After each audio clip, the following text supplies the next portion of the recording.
Kia ora, ngā hoa mā. So, it is a very strange day.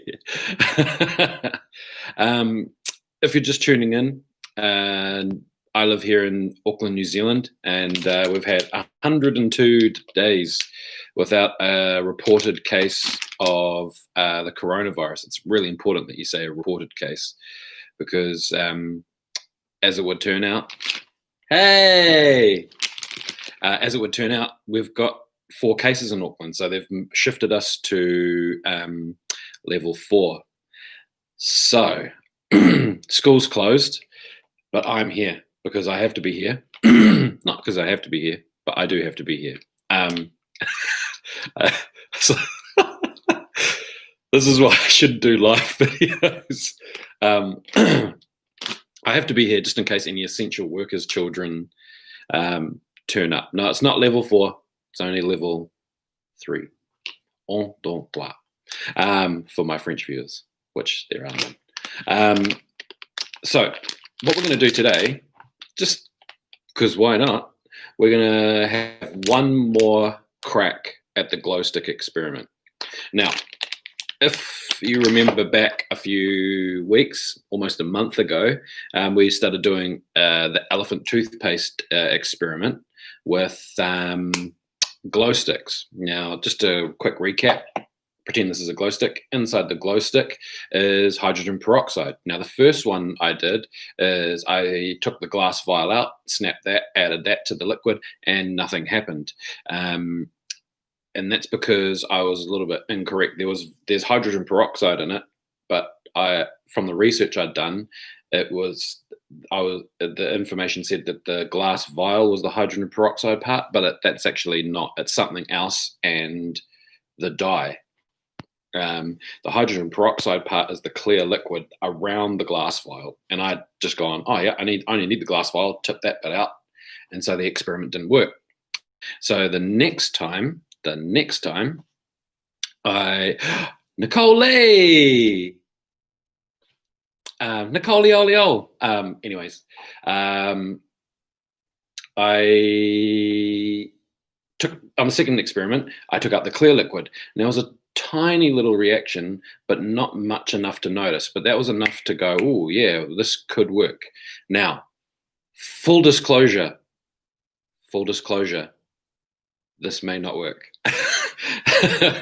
Because we've done this twice before, and it hasn't been like the reaction on a normal elephant's toothpaste. And that tells me one key thing is that the hydrogen peroxide inside a snap light isn't as strong as the hydrogen peroxide that I would have used for the experiment. I think the hydrogen peroxide, off the top of my head, that I used for the experiment, yes, I do. It was 35%. Now, I would say, because this is like a kid's toy, and for the safety reasons and things like that, it's a really low grade hydrogen peroxide. I'd be guessing it's probably more like, I don't know, 5 or 10%, enough to get a reaction. Now, one of the other things that I looked into, but it was really expensive, was getting like military grade snap lights. Snap lights were actually invented by in the States for military reasons, and the idea being that if you need an instant form of light in a survival reason, so you'd have it in like a survival kit or something like that, you could have one of these snap lights and you'd snap it and it'd glow for ages and ages and ages, and quite bright.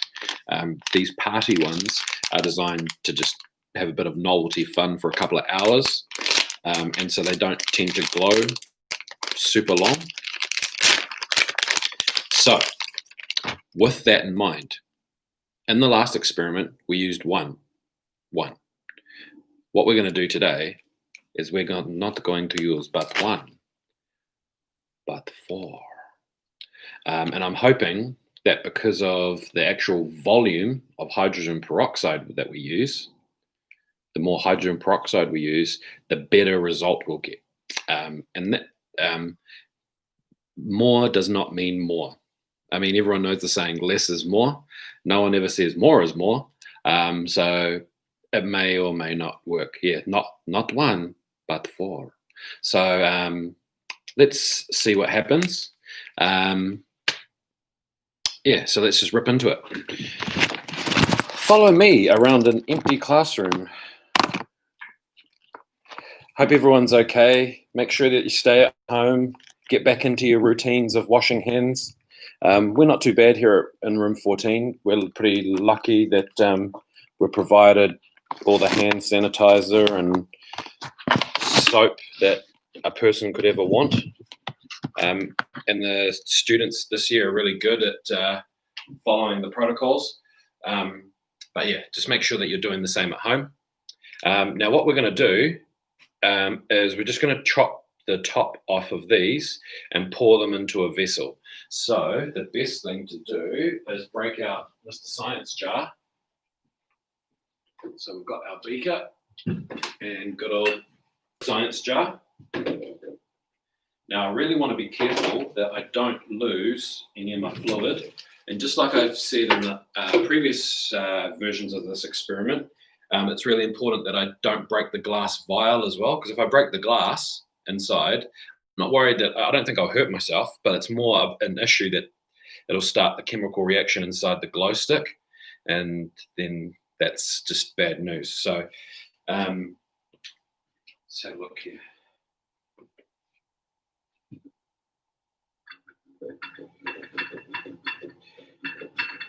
Now, I do these experiments so that you don't have to do them, okay? I would not recommend doing this experiment at home, only for the fact that it is just to get things. I wonder if yeah, like I was saying, I do these experiments so you don't have to do them at home. It's not necessarily dangerous, and hydrogen peroxide isn't. Oh, holy smokes, that was close. Because that could happen.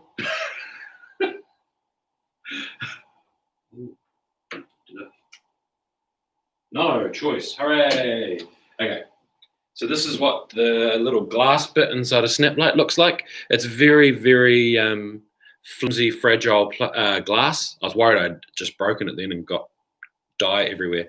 So I'm just going to put that aside because it may be interesting to have a look at this at a later point and see what's in there. So I've got one in there so far.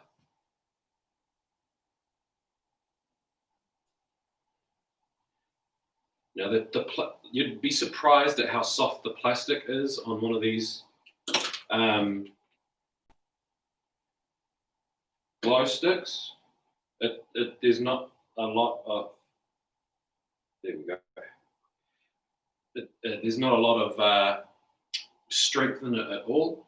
And one of the things, like my son's really bad at this. Sorry to throw you under the bus, Arlo, but. He gets these kind of sticks the glow stick in his mouth, and you're constantly saying, "Don't stick it in your mouth."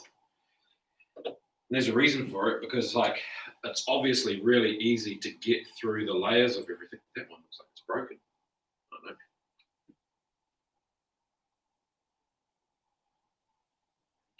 Now,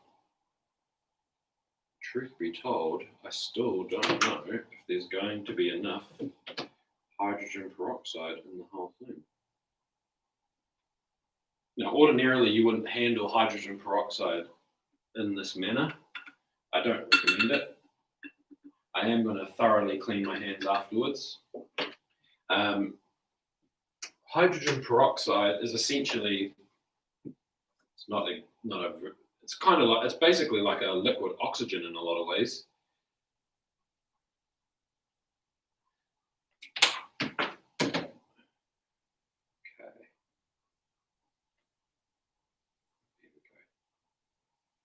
So that's actually given me a lot more than I thought. I'll bring it up to the camera in a sec.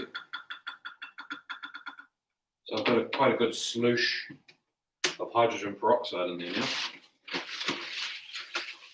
I will wash my hands properly in a second, I promise. So there's much more than there's been previously. So there's quite a bit in there. So we'll see how we go. It does look like uranium. It looks like something out of The Simpsons. I'm not gonna. This looks like the opening sequence of The Simpsons. It's like a rod of plutonium or something like that. Shotgun, not sticking it in my mouth though. Okay. So what I'm going to do now is I'm going to add some soap to it. Normally in elephant's toothpaste you'd add some food colouring to make it lovely and colourful. But I'm not going to do that because I really want to see the reaction. Typical me, like I would say that this might be the last time that we do this experiment, only because of the materials and things like that. But if I got a good enough reaction out of it, I become curious again and think, maybe I need to get those military grade glow sticks and see what they're like by comparison. So the next thing, we need something as a catalyst, and so we're going to use some yeast. Oh yeah, some nice dry yeast.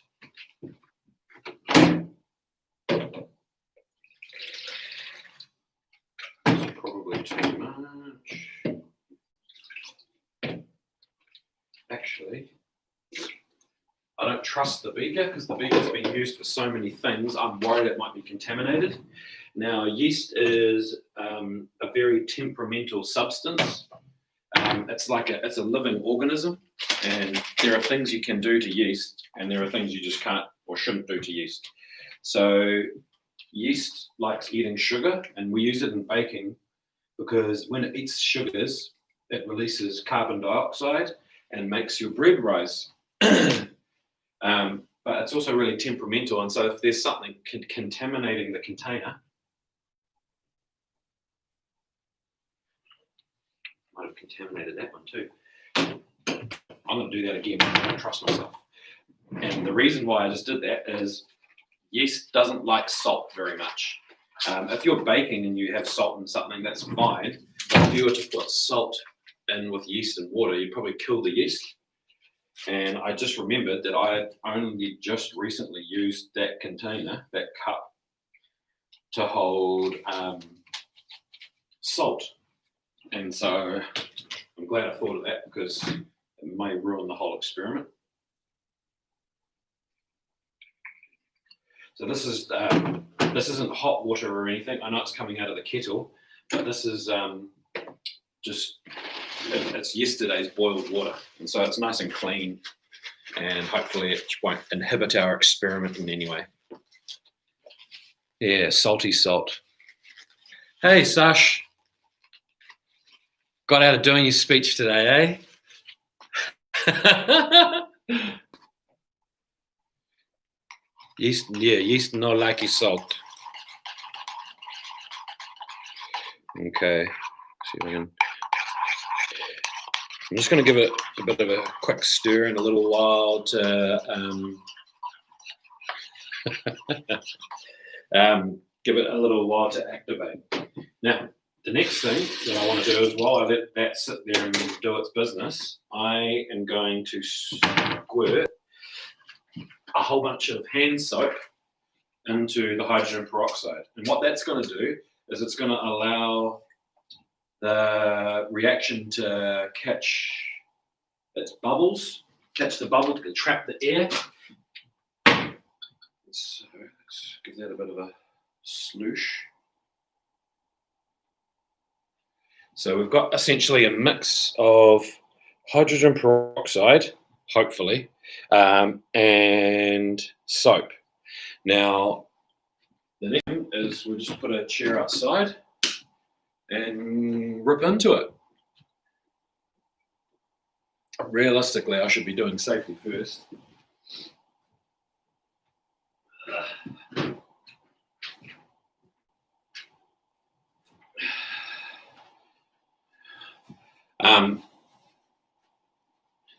Show my puku off live on YouTube. So, what does everyone have planned for the next few days? Okay.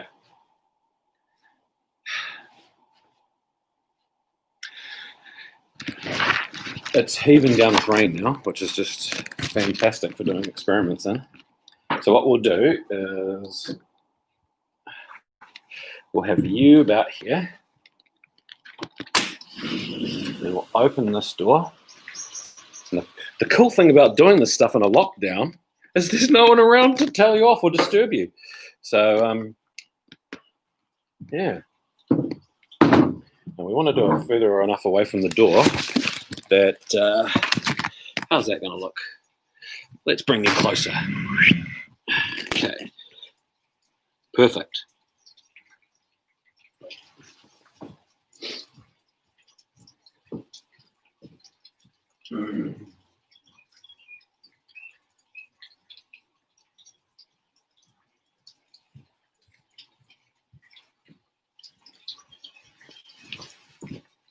Now, my yeast is kind of starting to break down and bubble and activate, which is what we want to do. Now, what I'm going to do now is I'm just going to pour this straight into Mr. Science jar, and we'll see if there's going to be a reaction. Now, just remember, nothing may happen. There's also a good chance that something might happen, but it'll be a very, very little reaction. So let's just see what happens, eh? I have no clue what's going to happen. I'm like a goldfish. I get bored really easily, and if I knew that this was going to be an epic fail, I probably wouldn't do it. I'm just curious. So let's see what happens.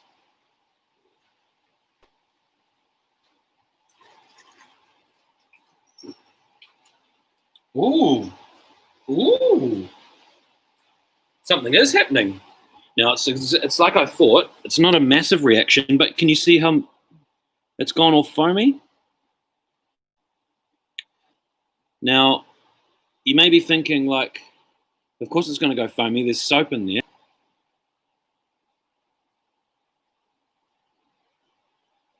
That foamed up quite a bit. So I would say the percentage of the strength of the hydrogen peroxide, yeah, hard out. That went quite foamy. Like if I just, because in the yeast is just plain old water, and if I just tip that into like a thing of water into hydrogen peroxide and soap, it might go a little bit soapy, but it wouldn't do this. So it's actually foamed up. So if this was a stronger hydrogen peroxide, it would have shot out the top. So this is a weak hydrogen peroxide, but that actually worked. So I'm quite stoked with that. I'm stoked with this much foam. But that worked. That's a really like basic version of hydrogen peroxide. If you used a much smaller container, that would have kind of spilled out the top. Now, I use this container because it's my science jar and it's a little bit safe. That's exactly done what I thought it would do. And that now that we've done that, I really want to try army grade snap lights to see if they're a stronger hydrogen peroxide and if I can get a better reaction, because that's better than I thought it would be. When I first tipped it in, I was like, oh no, it's not going to work again, but that's worked. Okay, so yeah, I need to wash my hands now. Okay, so because I've got somewhat of a live audience, I'm uncertain about what the next few days will bring in terms of school and things like that. We're going to have a meeting soon to figure out what the plan is over the next few days. But I'll obviously be around doing stuff, not necessarily here, but somewhere else, home maybe. If there's an experiment that you'd like to see me do, put it in the comments line. There's a lot of things that I can get away with. But yeah, we'll put it in the comments line and we'll see what happens. There's a few, like I've said this quite a bit recently, there's a few things that are coming up. I can't divulge too much because I'm still trying to get things together. But yeah, if there's anything that you're really interested in, please no schoolwork. Yeah, right. There's going to be something to do, mate. Make a water filter. Oh, make a water filter. Yeah, okay, cool. That's a good idea. Are we talking about like when you say a water filter, are you talking like a caveman water filter? Forgot the name.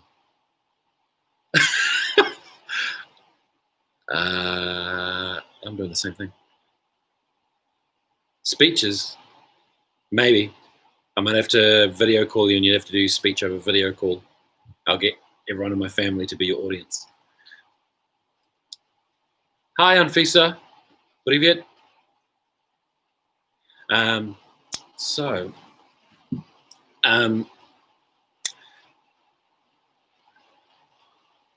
Anfisa, is there a science experiment you'd like me to do on the channel? One of the ones, to be fair, one that I've been kind of pondering for a while and processing through my head, I haven't made up my mind whether I'm going to do it or not because I don't know how safe it's going to be, is doing Coke rockets again, but this time creating a nozzle. So the Coke rocket will shoot potentially even higher, but we're not sure about that yet, depending on how safe it is, because the last thing I want to do is blow myself up with fizzy drink. So we'll see how that goes. You could try and make a lava lamp. Oh, yeah. Baking soda and vinegar. Been there before, mate. Classic. I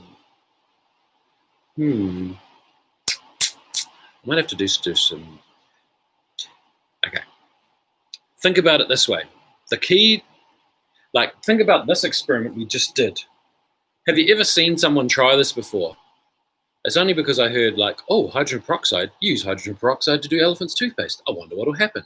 Is there anything that you think of and you go, I wonder what will happen if you did that? Now, that's what I pose to you. I'll be your crash test dummy. You just give me the idea, as long as it's something relatively safe and I'm not going to end up hurting myself or break something that I'll get in trouble for. I don't mind breaking stuff, but if it's something that I'm going to get in trouble for, maybe not so much.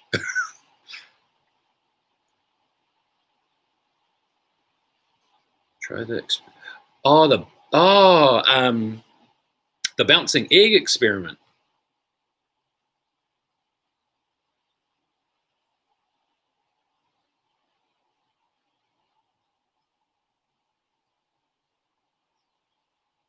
Okay, well, that's a good idea. No, that's a bad idea, Sasha. We kind of know what happens when that is put together.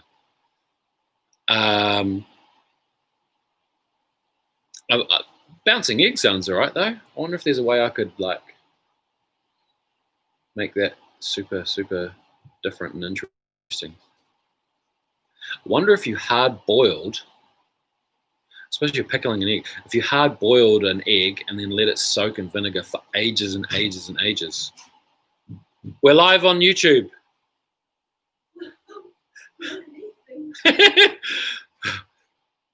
Do we have schoolwork? Not as far as I'm aware yet.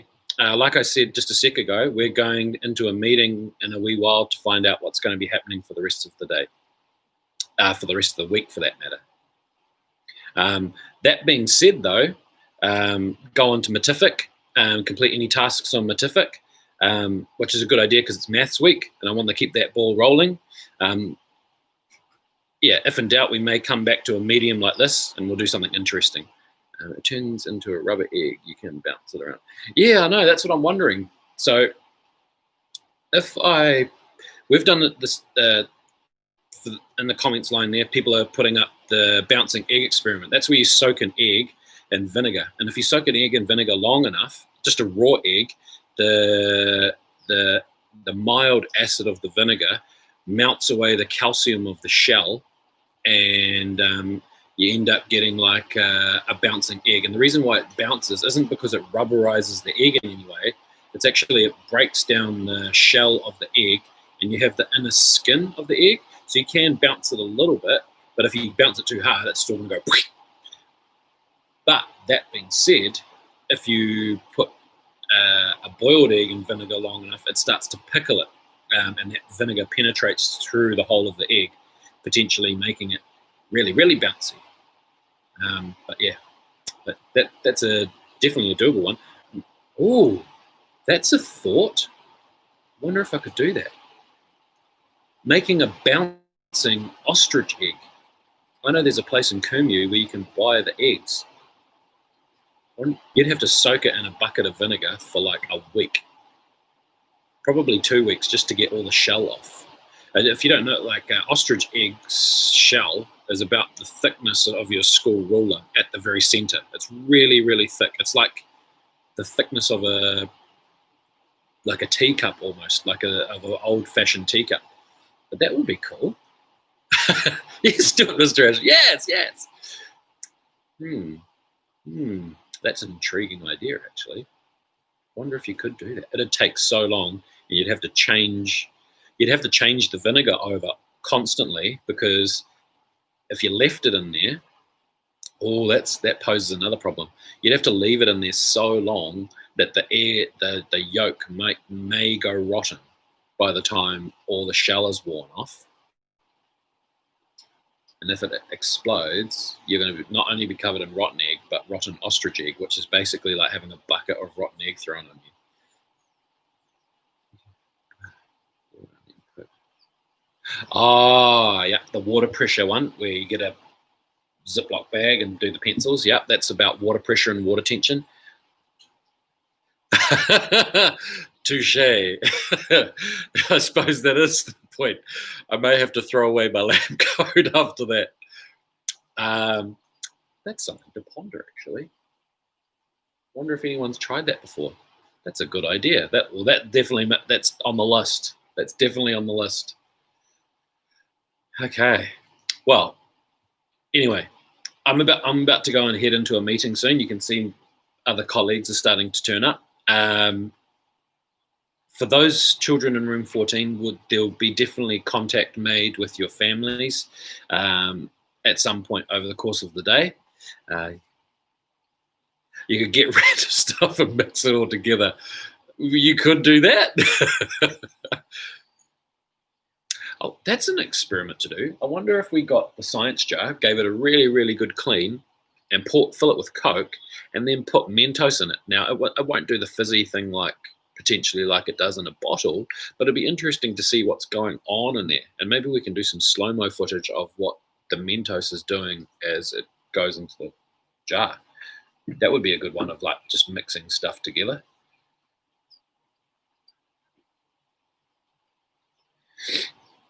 Tornado in a bottle, that's a classic too. When am I going to live stream again? That actually depends. Now, I thought about doing some live streaming again this afternoon, but there's no point live streaming if there's not anything to show you. No one wants to see Mr. Ashley marking books. So it really depends. There are some projects that I'm working on, but it's a matter of getting materials. If you're room 14 currently this year, you'd know we've bought ourselves a little tiny toaster oven. We want to make some plastic or recycle some plastic and turn it into something else. So we're probably going to, over the next few videos, we're going to start moving away from these experiment videos more toward making videos. That being said, there's some really cool ideas that we've got going on here. I'm starting to be quite intrigued by the ostrich egg idea. I'm sure there must be lots and lots of ideas to do with an ostrich egg, because I've seen a few, but the inner vinegar, quite interested by that. I'm just trying to figure out the timeline. It takes about 2 to 3 days for a chicken egg. And what I was saying, you'd have to replace the vinegar, because once some of the calcium of the egg washes off into the vinegar, it changes the vinegar into something else. It's no longer an acid, because that calcium and vinegar have mixed together and evened the pH level up, and so it's not as acidic anymore, so it won't eat as much shell. So you're going to have to carefully take the egg out, and it's going to be quite fragile at that point, transfer it to another vessel and put new vinegar in. So yeah, that's going to be an interesting one. The yolk. I don't know if the egg would necessarily get rotten. Definitely the vinegar would do something to the yolk. A lot of people don't realize that eggs are porous. They're like they're at a really microscopic level, and that's part of why they go off. If they were perfectly encapsulated, let's say, if they were like plastic, for instance, like Glad wrap, a hard Glad wrap or something like that, or a plastic coating, then in theory it would stay good for ages and ages and ages. And the reason that is because the air isn't able to get to it to essentially oxidize the yolk, make it go yuck. But yeah, I'm quite interested in that. Oh dear. Climbing a rainbow. Mate, I'm not a leprechaun.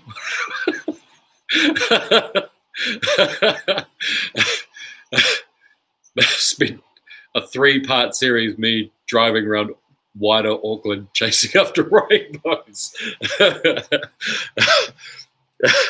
Mr. Ashley attempts to catch the gold at the end of the rainbow.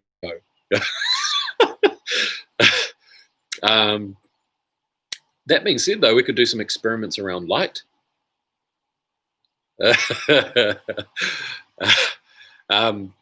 Anyways, for now, it's really good talking to you guys. I like this format that we're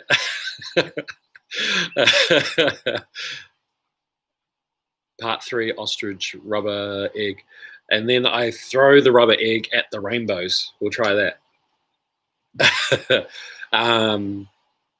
For now, I'm gonna shoot through so I can go to this meeting.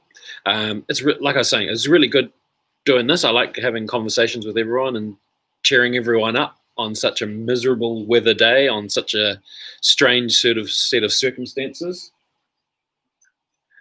See, oh look! I'm just going to show you. Can you see how much the foam has dropped down? That's how much of a reaction there was. That was all foam at one point. So, just to reiterate, that did work.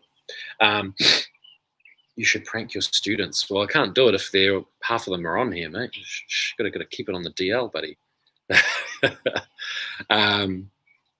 Anyways, ka kite anō, and I'll see you next time. I might put out a little video sometime over the next few days to try and schedule in a live stream. I'm doing a lot more of these live streams just because it's the convenience of it and I don't have to edit. I do miss putting in my title sequence. It's not something that you can do in a live stream, but this format is good because I can actually talk to you one-on-one straight away. So for now, ka kite anō, and I'll see you next time on Mr. Ashley's Place. You won't see me tomorrow. You see me on Monday. Fingers crossed. Monday. Ka kite.